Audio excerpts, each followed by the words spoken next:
আসসালামু আলাইকুম। আমি বাবলু। আজকে আমি আপনাদের সামনে নতুন একটা কথা নিয়ে হাজির হয়েছি।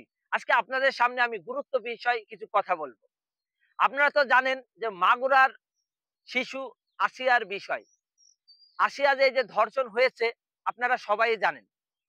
এই আসিয়াকে নিয়েই মানুষ কোটি, কোটি টাকা ইনকাম করেছেন। কিভাবে করেছে? YouTube এবং Facebook এ তারা নিউজ তৈরি করে আসিয়া এবং আসিয়ার ফ্যামিলির বক্তব্য নিয়ে তারা আপলোড দিয়েছে এবং সেখান থেকে তারা কোটি কোটি টাকার ডলার কামিয়েছেন। তা এখন ঘটনা হলো যে ইউটিউব ফেসবুকের যে মালিকরা কোটি কোটি টাকা কামাইছে, এতে কি আসিয়ার কোনো লাভ হয়েছে? আসিয়ার হয়তো টাকা হয়নি, কিন্তু আসিয়ার একদিকে লাভ হয়েছে। যেমন আসিয়ার যে বিচারটা এটা দ্রুত কার্যকর হচ্ছে। আসিয়ার মতো আরো শিশু সারা বাংলাদেশে ধর্ষণ হচ্ছে, কিন্তু তাদের বিচার করলাম দ্রুত হচ্ছে না।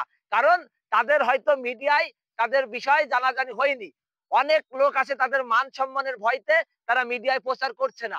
অনেক লোককে ভয় দেওয়া হচ্ছে, মারার হুমকি দেওয়া হচ্ছে, তারা মিডিয়ায় প্রচার করছে না। এজন্য তাদের বিচারও হচ্ছে না।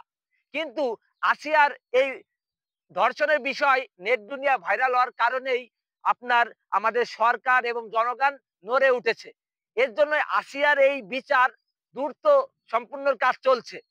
কিন্তু এই আসিয়া হয়তো কি হয়েছে, এই যে যে আমরা ইউটিউব ফেসবুকের যারা মালিক আছি তারা ভিডিও বানাই, কোটি কোটি টাকা ইনকাম করেছি, কিন্তু আসিয়ার ফ্যামিলির কোনো লাভ হয়নি সেই টাকার দিক দিয়ে। কিন্তু আসিয়ার ফ্যামিলির লাভ হয়েছে কোনটা, যে তাদের বিচার দ্রুত কাজ হচ্ছে।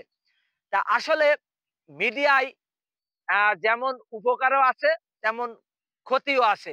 যেমন অনেক ফ্যামিলির বিষয় আমরা তাদের ভিডিও নিয়ে আমরা নেটে ছেড়ে ইনকাম করছি, কিন্তু সেই ফ্যামিলির কলা মান-সম্মান চলে যাচ্ছে।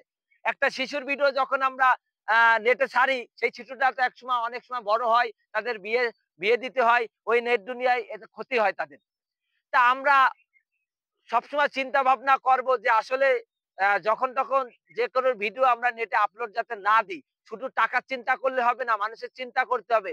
আমরা কিছু লোক টাকার লোভে অনেক কিছু করে ফেলি। তা আসলে আমরা সবাইকে আমি বলছি যে আসলে টাকার লোভে আমরা যেন অন্ধ না হয়ে যাই এবং মানুষদের বিক্রি করে আমরা না খাই। আসুন আমরা আসিয়ার বিচার দ্রুত সম্পূর্ণ যাতে হয় এবং আসিয়ার যাতে একটা ভালো বিচার হয় সেটাই চাই। এবং যারা এই আসিয়ার ভিডিও আপলোড দিয়ে নেট দুনিয়ায় আসিয়ার বিচারের কাজ দ্রুত সম্পূর্ণ করেছে, সেই মিডিয়া ভাইদের আমি সম্মান জানাই। তারা আজকে না থাকলে তাহলে এই কার্যক্রম মানে বিচার দ্রুত হতো না। ভালো থাকবেন, সুস্থ থাকবেন। আল্লাহ হাফেজ।